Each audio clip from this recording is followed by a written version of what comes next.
आपका हृदय झकझोर जाएगा। कुंती कहती है, नाथ नेत्रों में आंसू हैं, मुख पर प्रसन्नता है। मुझे बाल्यकाल में बिना विवाह के पुत्र प्राप्त हुआ और उस पुत्र को नदी में बहाना पड़ा। ये कष्ट मेरे जीवन में आया। पीलिया का मरीज और ना जाने कितनी बीमारियों के मरीज पति से मेरा विवाह हुआ, ये कष्ट मेरे जीवन में आया। मेरे बच्चों को कभी राज शासन सुख नहीं भोगना पड़ा, उनको दर दर भटकना पड़ा, वन में जाना पड़ा, कितने कष्ट सहने पड़े। मेरे अपने पुत्र कर्ण को अपनी आंखों के आगे मृतक देखना पड़ा और उसमें भी किसी को पता ना चल जाए, इसलिए प्रसन्नता व्यक्त करनी पड़ी कि अच्छा हुआ। इन सारे कष्टों को भोगते समय एक बात देखी आपने कन्हैया, क्या? कि तुम हमारे साथ ही थे, तुम मेरा हाथ पकड़ के खड़े थे, मुझे छोड़ करके नहीं गए। और आज जब युधिष्ठिर हस्तिनापुर का राजा बन गया, जब पांडवों को महाभारत युद्ध की विजय प्राप्त हो गई, जब हम लोग फिर से सुखमय जीवन में आ गए, तो तुम रथ पर बैठ करके द्वारिका जा रहे हो, हमें छोड़ करके जा रहे हो। इसलिए मैं झोली फैला करके कह रही हूं, मुझे कष्ट दे दो, क्योंकि जब जब कष्ट था तुम हमारे साथ थे, और आज जब सुख आया तो तुम हमें छोड़ के जा रहे हो। मुझे कष्ट भोगने की इच्छा नहीं है, मुझे कष्ट में रहने की लत नहीं लगी है, मुझे आपकी लत लग गई है, मुझे आपके संग रहने की इच्छा है। मुझे आदत दुख की नहीं है, आदत आपकी है कन्हैया।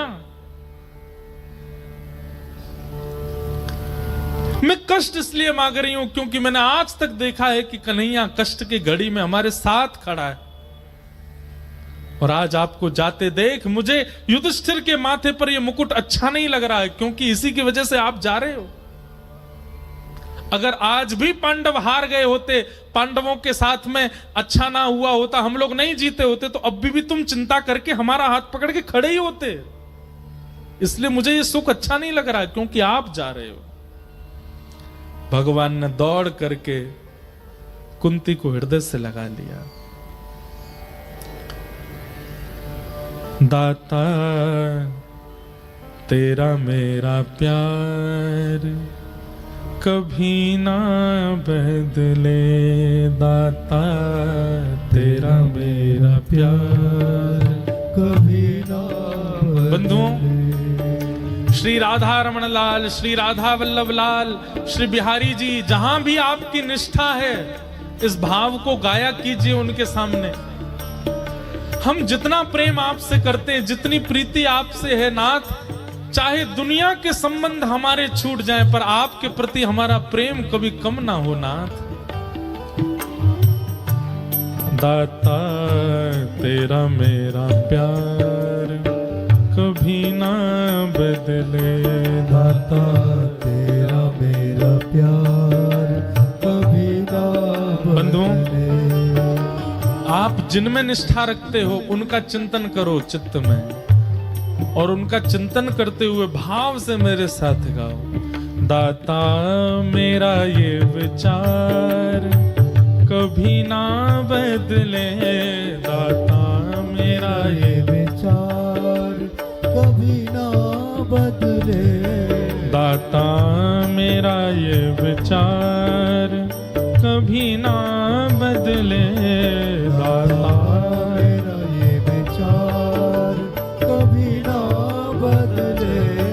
दाता तेरा मेरा प्यार कभी ना बदले, दाता तेरा मेरा प्यार कभी ना बदले। ओ दाता तेरा मेरा प्यार कभी ना बदले, दाता तेरा मेरा प्यार कभी ना बदले।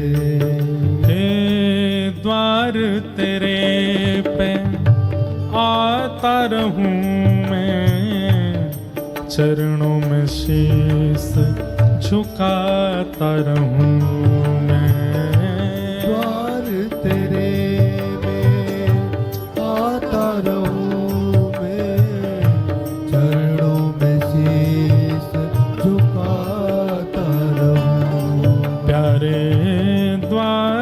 तेरे पे आता रहूं मैं, चरणों में शीश झुकाता रहूं मैं।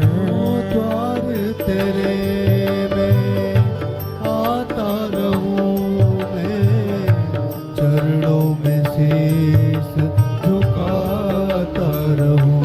हो मेरा यह व्यवहार कभी ना बदले, मेरा यह व्यवहार कभी ना बदले, मेरा यह व्यवहार कभी ना बदले, मेरा यह व्यवहार कभी ना बदले। ओ दाता मेरा ये विचार कभी ना बदले, दाता मेरा ये विचार कभी ना बदले, दाता मेरा ये विचार कभी ना बदले, दाता मेरा ये विचार कभी ना गाइए। बदले। दाता तेरा मेरा प्यार कभी ना बदले, तेरा मेरा प्यार कभी ना बदले, दाता तेरा मेरा प्यार कभी ना बदले। तेरा मेरा प्यार कभी ना। श्री राधा रमण लाल की।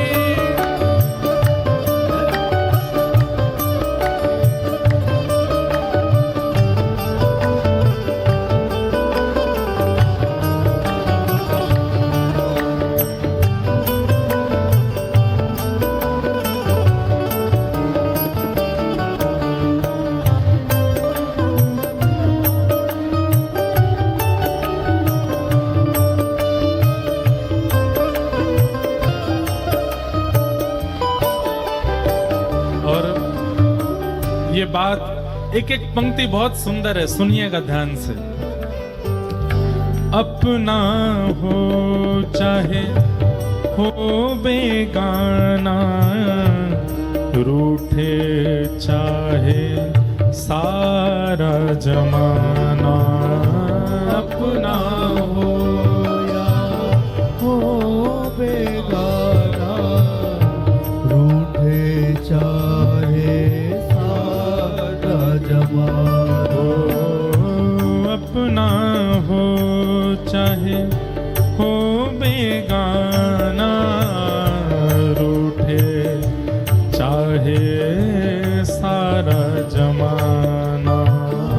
अपना हो या हो बेगाना, रूठे चाहे सारा रूठे चाहे राजा, वासे कछु नहीं काजा।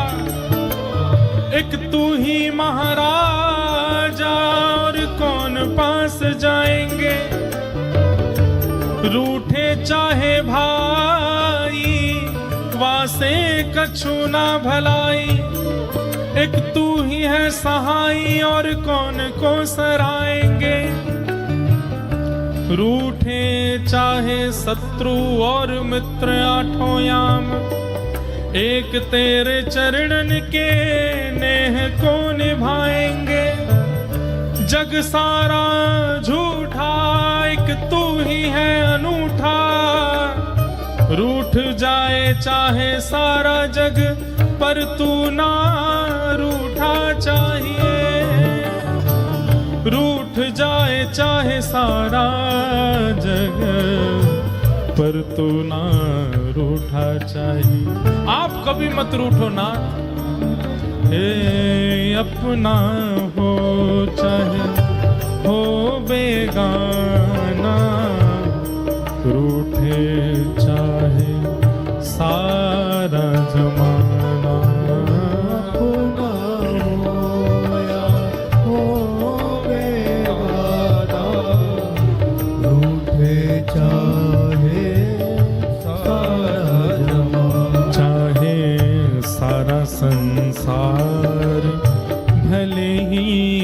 बदले चाहे सारा संसार, भले ही बदले, हो चाहे सारा संसार भले ही बदले, चाहे सारा संसार भले ही बदले। दाता मेरा ये विचार कभी ना बदले, दाता मेरा ये विचार कभी ना बदले, दाता मेरा ये विचार कभी ना बदले, दाता मेरा ये विचार कभी ना गाइए। बदले। ओ दाता तेरा मेरा प्यार कभी ना बदले, तेरा मेरा प्यार कभी ना बदले, ओ दाता तेरा मेरा प्यार कभी ना बदले, तेरा मेरा प्यार कभी ना बदले, ओ दाता तेरा मेरा प्यार कभी ना बदले। तेरा मेरा प्यार कभी भुजा उठा के करताल बजा के गाओ, श्री राधा वल्लभ लाल की। जय हो।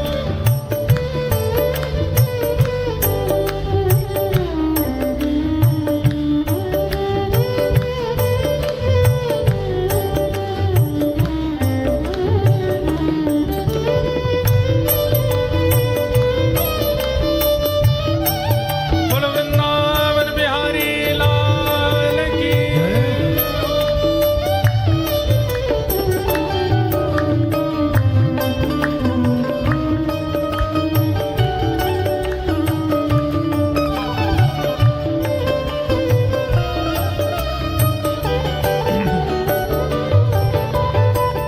सत्संग तेरा छोड़ू कभी ना, मुख भी तुमसे मोड़ू कभी ना, संग तेरा छोड़ू कभी ना, मुख भी तुझसे ओढ़ू कभी ना। ओ सत्संग तेरा छोड़ू कभी ना, मुख भी तुमसे मोड़ू कभी ना, सत्संग तुझसे छोड़ू कभी ना, मुख भी तुमसे मोड़ू कभी। मन से मन का ये तार कभी ना बदले, मन से मन का ये तार कभी ना बदले, ओ मन से मन का ये तार कभी ना बदले, मन से मन का ये तार कभी ना बदले। ओ दाता मेरा ये विचार कभी ना बदले, दाता मेरा ये विचार कभी ना बदले, दाता मेरा ये विचार कभी ना बदले, दाता मेरा ये विचार कभी ना बदले। हे दाता तेरा मेरा प्यार कभी ना बदले, तेरा मेरा प्यार कभी ना बदले, दाता तेरा मेरा प्यार कभी ना बदले, तेरा मेरा प्यार कभी ना बदले। हे गोविंद मेरो है, गोपाल मेरो है, गोविंद मेरो है, गोपाल मेरो है, हे गोविंद मेरो है, गोपाल मेरो है, गोविंद मेरो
श्री राम।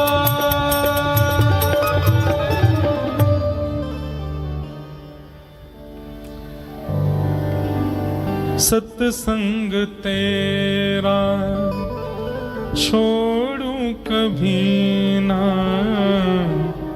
मुख भी तुमसे मोड़ो कभी ना, मन से मन का ये तार कभी ना बदले। दाता मेरा ये विचार कभी ना बदले, दाता तेरा मेरा प्यार कभी ना बदले। जो भाव हमारा ठाकुर जी के प्रति है उसमें बल्कि वर्धन होना चाहिए, वो घटना नहीं चाहिए, वो और वर्धित हो और बड़े ठाकुर जी के प्रति, ऐसी भावना। कुंती ने भगवान की स्तुति गाई।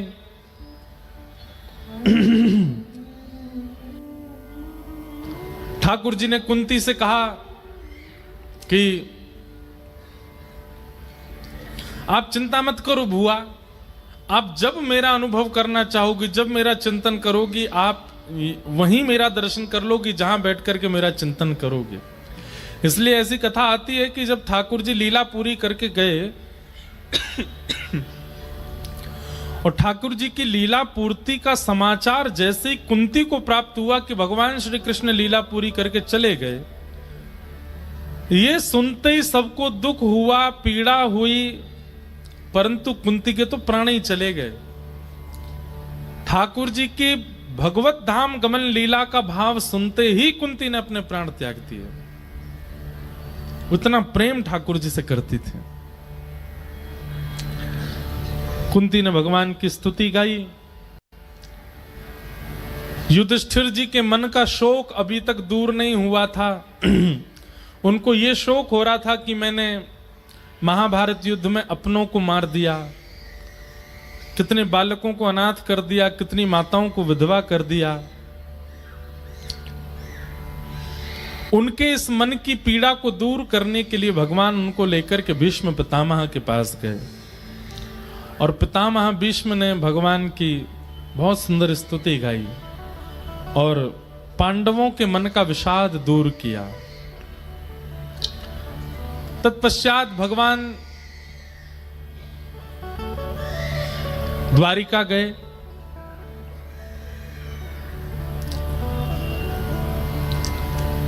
द्वारिका से ठाकुर जी वापस हस्तिनापुर आए। क्यों? क्योंकि ठाकुर जी को समाचार मिला था कि जिस बालक की गर्भ में जाके रक्षा की थी उसका जन्म हुआ है। भगवान वापस हस्तिनापुर आए और उस बालक को दर्शन दिए। बालक का नाम परीक्षित रखा गया। ब्राह्मणों को बुलाकर के बालक का नामकरण संस्कार कराया और बालक की जन्म पत्री बनवाई। ब्राह्मणों से पूछा कि महाराज इसके बारे में बताइए, कैसा होगा ये बालक। तब सब ब्राह्मणों ने कहा जन्म नक्षत्र आदियों को देखते हुए ऐसा लगता है कि ये बालक बहुत श्रेष्ठ होगा। यहां पर ब्राह्मणों ने बालक के बड़े सुंदर सुंदर गुण बताए, अनेक गुणों का वर्णन किया। अब गुणी गुण बताते जा रहे थे तो युधिष्ठिर जी ने कहा क्या इस बालक में केवल गुण हैं, कोई अवगुण नहीं है? एक बात ध्यान से सुनिएगा, पृथ्वी पर हम लोग जन्मे हैं, हमारा जन्म हुआ है, तो ये बात निश्चित है कि सद्गुण और अवगुण दोनों समान मात्रा में हमारे अंदर विराजमान हैं। इस संसार में दूध का धुला कोई भी नहीं है और पूर्ण रूपेण अवगुण रहित कोई भी नहीं है। सबके अंदर थोड़े थोड़े अवगुण होते ही हैं। पर आप अपने जीवन को कैसा बना करके, आप अपने जीवन में कैसे लोगों का संग करके, कैसा खान पान करके, कैसी विचारधाराओं से अवगुण ज्यादा बढ़ाते हो कि सद्गुण ज्यादा बढ़ाते हो, ये आपके ऊपर निर्भर करता है। कई लोग हैं वो संसार में आते हैं, अवगुण सगुण दोनों बराबर हैं उनके चित्त में, लेकिन वो अपना संग, अपना व्यवहार, अपना खान पान, अपनी उठक बैठक, अपनी विचारधारा इतनी दूषित करते चले जाते हैं, उनको पाप का भागी बनना पड़ता है। पर सत्संग करके, वैष्णवों का संग करके, भगवत कथा श्रवण करके, महत् पुरुषों की वाणी का पालन करते हुए जो व्यक्ति अपना जीवन जीता है, वो कहीं ना कहीं सद्गुणों की मात्रा बढ़ा करके अपने जीवन को सफल बनाता है, और उसके जीवन से प्रेरणा लेकर के ना जाने कितने लोग अपने जीवन को सफल बनाते। इसलिए भैया आपके हाथ में है। दो बातें हम कहेंगे, एक तो सुधरना बिगड़ना आपके हाथ में है, और दूसरा अगर थोड़ी बहुत कमियां चित्त में हैं आपके या किसी और के भी, तो यह बात सदा मन में रखा करो कि संसार में सद्गुण, पूर्ण सद्गुण युक्त कोई भी नहीं है। कई बार ऐसा होता है कि किसी के अवगुण देख करके हम लोग उसके प्रति दोष बुद्धि रखते हैं, अरे राम राम राम, ये तो ऐसा है, ये तो ऐसा है, ये तो ऐसे करता है, इसका तो ऐसा स्वभाव है। नहीं, खुद को देखिए, क्या आप परिपूर्ण हो? नहीं, कई कमियां आपके चित्त में भी हैं, आपके व्यवहार स्वभाव में भी हैं, और ये संसार का, प्रकृति का नियम है कि यहां सब लोग अवगुण युक्त होते हैं। पर एक बात हम आपसे कहें, बहुत सावधानी से सुनिएगा, मानव की प्रकृति ऐसी होती है, मानव कलयुग में रहता है, यहां पर विचारधारा ऐसी होती है कि सद्गुण की तरफ हमारा आकर्षण थोड़ा कम होता है, अवगुण की तरफ बहुत ज्यादा होता है। क्यों? क्योंकि हम लोग कलयुग में रहते हैं।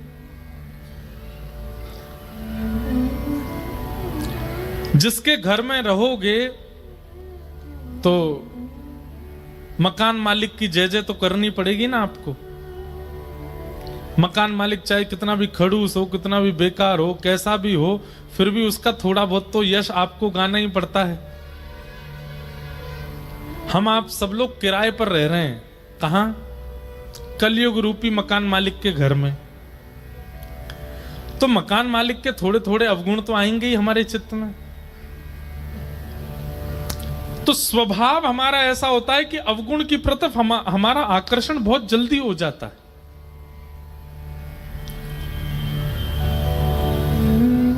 लेकिन एक चीज आपने अनुभव की, जब हम छोटे थे, जब हमारी उम्र ज्यादा नहीं थी, तब हमारा रुझान आध्यात्म के प्रति होता है। छोटे छोटे बच्चों को देखो, वो ज्यादातर अपने दादा दादी के साथ ही बैठे रहेंगे, मंदिर जाएंगे, हनुमान चालीसा का पाठ करेंगे, कथा में जाएंगे, कीर्तन सुनेंगे। कई बार दादा दादी मंदिर नहीं जाते तो बच्चे रोते हैं कि चलो लेके हमको मंदिर। और वही बालक जैसे ही बड़ा होता है, उसको बोलो चलो कथा में चलो, आप जाओ, हमको नहीं जाना, हम तो वहां जा रहे हैं। ऊट पटांग कामों में मन लगने लग जाता है। क्यों? बाल्य अवस्था में विकार प्रकट नहीं होते। बाल्यावस्था में विकार प्रकट नहीं होते, इंद्रियां इतनी ज्यादा इच्छाओं से युक्त नहीं होती।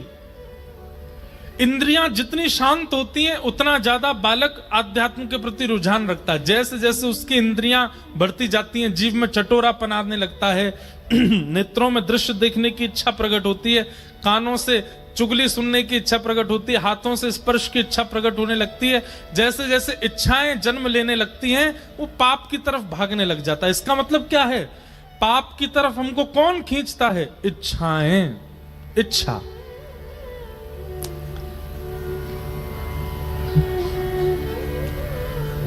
इच्छाएं जब तक चित्त में नहीं होती तब तक हम आध्यात्म की ओर ही रहते हैं, पर इच्छाओं का जन्म लेते ही हम आध्यात्म का त्याग कर देते हैं। फिर संसार के विषय भोग ही हमको प्रिय लगने लग जाते हैं। इसलिए प्रयास करो कि जितनी कम हो सके अपनी इच्छाओं की पूर्ति कम किया करो। हमारी ध्यान से सुनिएगा सब लोग बात। जितने लोग बैठे हैं बहुत ध्यान पूर्वक सुनो। जितना ज्यादा हो सके इच्छाओं का दमन किया कीजिए। इच्छा प्रकट होती है और प्रकट होते ही आप दौड़ते हैं उस इच्छा की पूर्ति के लिए। आप कहीं ना कहीं अपनी इंद्रियों को बलवान बना रहे हैं विषय भोग की प्राप्ति के लिए। आप जितना ज्यादा विषयों के प्रति अपनी इच्छाओं की पूर्ति करोगे उतने ही ज्यादा प्रचंड पाप की ओर बढ़ते चले जाओगे। पर देखो इस बात को ऐसे समझो, हमारे इस देह का स्वामी कौन है? इस देह का स्वामी कौन है? हमारी आत्मा। और आत्मा के कल्याण के लिए ही हम लोग धरती पर आए हैं। हम पृथ्वी पर क्यों आए हैं?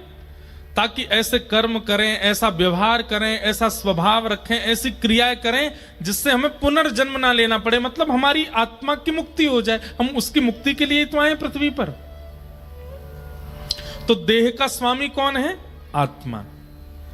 और इस स्वामी को बहुत बहुत सावधानी से सुनिएगा सब लोग। इस स्वामी को मुक्त कराने के लिए भगवान ने 10 सेवक दिए हैं हमको। कौन कौन से 10 सेवक? 5 ज्ञानेंद्रिय, 5 कर्मेंद्रिय। ज्ञानेंद्रिय कौन कौन सी हैं? आंख, नाक, जीव, कान और त्वचा। जिनसे आपको कुछ पता चलता है उनको ज्ञानेंद्रिय कहते हैं। आंखों से सुंदरता का पता चलता है, कानों से स्वर का पता चलता है, नासिका से सुगंधी दुर्गंधी का पता चलता है, जीव से स्वाद का पता चलता है और त्वचा से स्पर्श का पता चलता है। मौसम, झारखंड का मौसम कैसा है? मीठा मीठी ठंडी है। कैसे पता चला? हमारी त्वचा बताती है। झारखंड के लोग बड़े सुंदर हैं, कैसे पता चला? नेत्रों से। वायलिन वाले भैया बहुत सुंदर बजा रहे हैं, कैसे पता चला? कानों से। यहां की सुगंधी बहुत अच्छी, नाक से।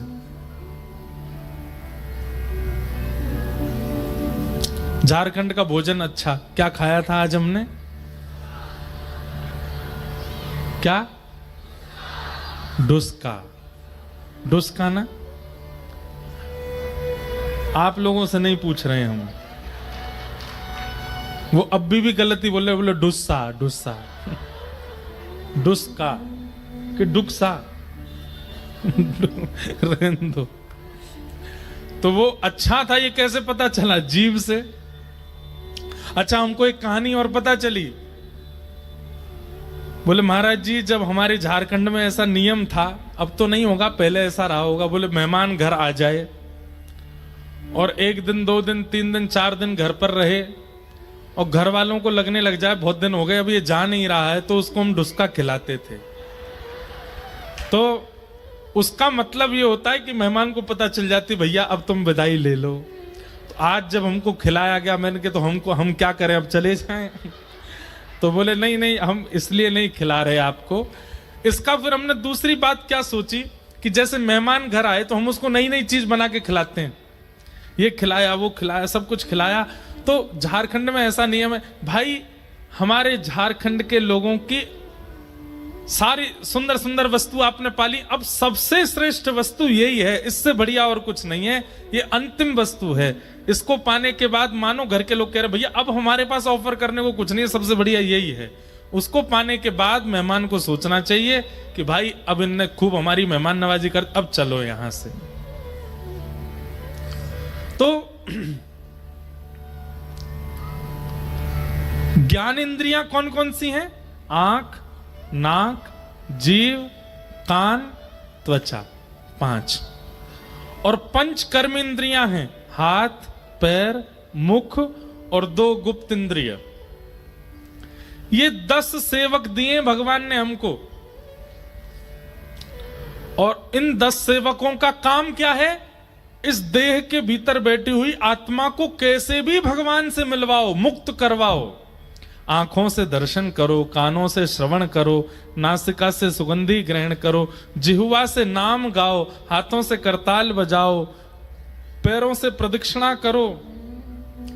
किसी ने पूछा, बोले उपस्थित इंद्रियों, गुप्त इंद्रियों से क्या करें? देह में भगवान बैठे हैं, इस तन के अंदर भगवान बैठे हैं। जिस प्रकार हम किसी भी स्थान पर बैठते हैं उसको स्वच्छ रखते हैं, इस तन में भगवान है। इस भावना से देह को स्वच्छ करना, यह उपस्थित इंद्रिय से भजन है। परंतु हुआ क्या, इन 10 इंद्रियों से भगवत आराधन तो हमने किया नहीं, बल्कि अन्य अन्य साधन करने लगे। आंखों से गंदे गंदे दृश्य देखने लगे, कानों से भद्दे गीत सुनने लगे, जीव से भद्दा भोजन करने लगे, नासिका से किसी भी ग्रहण अग्रहणीय वस्तु को सूंघने लगे, हाथों से किसी का भी स्पर्श करने लगे, पैरों को किसी भी स्थान पर ले जाने लगे। इन 10 इंद्रियों को हमने असद मार्ग में लगा दिया। उससे क्या होता है, जिस उद्देश्य से ये 10 मिले थे वो उद्देश्य पूर्ण नहीं हो पाता, आत्मा का कल्याण नहीं हो पाता। क्यों? क्योंकि इन 10 इंद्रियों पर शासन करने के लिए एक अलग से व्यक्ति आता है। वो अलग व्यक्ति कौन है? मन। इन 10 इंद्रियों का शासक कौन बन जाता है? मन। कान को भद्दा नहीं सुनना है, मन को सुनना है। आंखों को दृश्य नहीं देखना, मन को देखना है। हाथों को स्पर्श नहीं करना है, मन को करना है। पैरों को नहीं जाना गलत जगह पर, मन को जाना है। वो मन छोटे छोटे बालकों में कोमल होता है, सामान्य होता है, इसलिए वो मन इच्छाएं ज्यादा प्रकट नहीं कर पाता, इसलिए वो आध्यात्म की तरफ ही रुझान रखते हैं। लेकिन जैसे ही वो मन समझता है कि ये तो इंद्रियां मेरी दासी हैं, मैं इनसे जो चाहूं भोग सकता हूं, मैं नेत्रों को जैसे ही कहूंगा सुंदर दृश्य दिखाओ, नेत्र मुझे ले चलेंगे, कानों को कहूंगा भद्दे गीत सुनाओ, ये कान सुनवाएंगे, हाथों से कहूंगा स्पर्श कराओ, जीभ से कहूंगा खवाओ, ये सब मेरे अधीन हैं, ये जैसे ही मन को पता चलता है तो मन और ज्यादा आज्ञाएं करने लग जाता है। मन इच्छा प्रकट करता है, गोलगप्पा खिलाओ, तुरंत कथा से जैसे ही निकले महाराज गाड़ी पे बैठे, धूड़ा कहाँ है, गोलगप्पे की दुकान, तुरंत खा लिया। तो जैसे ही आप गोलगप्पा खाते हैं, आपके यहाँ गोलगप्पा ही बोलते हैं, कई जगह फुल्की बोलते हैं, कई जगह पुचका बोलते हैं, कई जगह पानी पूरी बोलते हैं, हमारे यहाँ टिकिया बोलते हैं। मुंह में पानी तो नहीं आ गया आपके? लेकिन अब एक बात सुनिए, आप जैसे ही उसको पाने के लिए दौड़ोगे, ढूंढोगे कहां है कहां है कहां है, जैसे ही आपने जाकर के जीभ में गोलगप्पा रखा, आपके मन को क्या आज्ञा मिल जाती है? मैंने इच्छा प्रकट की और इसने पूरी करा दी, ये मेरा दास बन गया है। अब कल इससे भी बढ़िया इच्छा प्रकट कराऊंगा, परसों और भयानक इच्छा प्रकट। जितनी इच्छा आप पूरी करते जाओगे, मन आपका उतनी भयानक भयानक इच्छाएं आपसे करवाता रहेगा। लेकिन मन ने कोई इच्छा प्रकट की और आपने उसको पूरा नहीं किया, मन को रुला करके, दबा करके, मार करके और कहा नहीं तू बैठा रहे, तू कितनी भी इच्छा प्रकट कर, नहीं कराऊंगा मैं पूरी, तो मन को क्या पता चल जाता है कि भाई ये मेरा दास नहीं है, ये मेरी बात मानता ही नहीं है। मैं सुबह 5 बजे इसको बोलता हूं काय को खेलने जा रहा है, सोता रहे, लेकिन ये मानता नहीं, उठ के बैठ जाता है, तुरंत अपने आंख धो लेता है, हाथ मुंह धोकर के खेलने चला जाता, मेरी बात नहीं मानता। तो मन को जब ये बात पता चलती है कि आप उसके अधीन नहीं हो, तो मन अपने आप इच्छाएं प्रकट करना बंद कर देता है। और यही स्थिति हमको करनी है कि मन की इच्छा प्रकट ही ना हो। जब तक मन इच्छावान है तब तक हमसे कुछ ना कुछ कराता ही रहेगा, कराता ही रहेगा। तो पूरी बात क्या समझ में आई? विषयों का भोग हम क्यों करते हैं? क्योंकि इच्छाएं प्रधान होती हैं, इच्छाएं प्रगाढ़ होती हैं। और इच्छाएं प्रगाढ़ किससे होती हैं? जैसे घिसने से चक्कू जो होता है ना, धार लगाने से वो और ज्यादा पैना हो जाता है, ठीक वैसे ही इच्छाएं पूरी करने से मन और बलवान हो जाता है। एक दिन ये इतना बलवान हो जाएगा कि आप इसकी आज्ञा नहीं मानोगे तो ये आपको आत्म मृत्यु, आत्मदाह करने तक की स्थिति में ले जाएगा। कोई व्यक्ति आत्महत्या क्यों कर लेता बताना? उसकी मन की पूरी नहीं हुई, इसीलिए तो मर जाता है। उसने मन से जो चाहा था वो नहीं मिला, अधिकतर लोग इसीलिए आत्महत्या कर लेते हैं। अरे सोचिए इस मन की इच्छा पूरी ना करने पर यह कितना जघन्य पाप करवाता है। कहां हमको महाराज जोर की हवा चल जाए तो हम डर जाते हैं, पर ट्रेन के आगे लेट जाते हैं लोग, उनको डर नहीं लगता, उनको पीड़ा नहीं होती।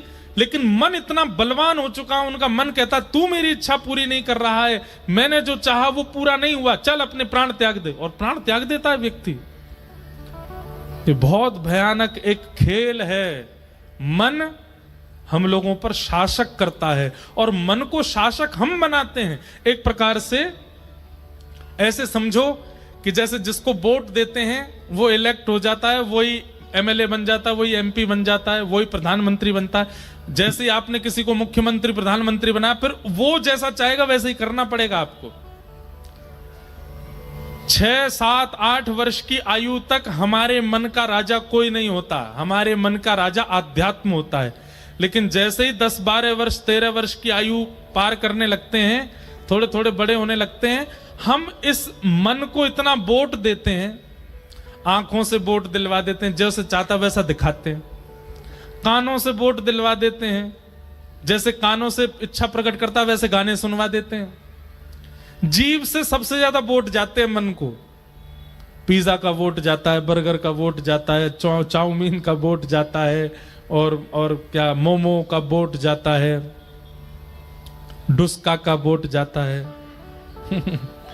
सबके वोट जाते हैं मन को। मन प्रकट करता है इच्छा और आप तुरंत खिला देते हो उसको। इन सब से इतने वोट पड़ जाते हैं मन को कि मन ही हमारा राजा बन जाता है। और मन जैसे ही राजा बन जाता है, ये है 1 नंबर का शैतान। ये फिर हमसे ऐसी ऐसी क्रिया करवाता है जो हम सोच नहीं सकते। कभी जो लोग कारावास में होते हैं ना, कारावास मतलब जेल में, उनसे पूछो, ए भाई तुमने ऐसा क्यों किया? एक ही उत्तर देंगे, हमारा मन बिगड़ गया था, हमारे मन ने ऐसी आज्ञा कर दी थी, हमारा मन हमारे वश में नहीं रहा, मैं अपने आप को रोक नहीं पाया, मैंने ऐसा कर दिया। इसलिए भैया इच्छाओं को जितना हो सके दबाना प्रारंभ करो, रोकना प्रारंभ करो। आपकी कुछ खाने की इच्छा होती है, मत खिलाइए जीव को। घर में जो सामान्य सी दाल बनी है उसी को खा करके जीव को कह दे इसी में संतुष्ट रहे। तुझे भूख पूरी करनी है, स्वाद पूरा नहीं करना। नेत्र कहते हैं मुझे वो दिखाओ, मुझे वो दिखा दो, वो उसका रूप दिखा लाओ, वो बड़ा सुंदर लगता है, उसके हेयर स्टाइल बहुत बढ़िया, वो दिखा लाओ, वो पल्ली गली वाली बहुत बढ़िया लगती है, उसको दिखा लाओ। मत जाना। ये नेत्र की जितनी मानोगे, मन की जितनी मानोगे, उतने भयावह होते चले जाओगे। और एक चीज और अनुभव करोगे आप मन की मान करके भोग भोगने जाते हो, लेकिन भोग भोगते भोगते जब थोड़ा समय निकल जाता, उसी भोग से आपको घृणा होने लग जाती है। आपको रसगुल्ला बहुत अच्छा लगता, 1 खा लोगे, 2 खा लोगे, 3 खा लोगे, 4 खा लोगे, 5वां रसगुल्ला भाएगा नहीं आपको। इसका मतलब क्या है? वो अच्छा था ही नहीं, आपका मन खबा रहा था आपसे। लेकिन आपका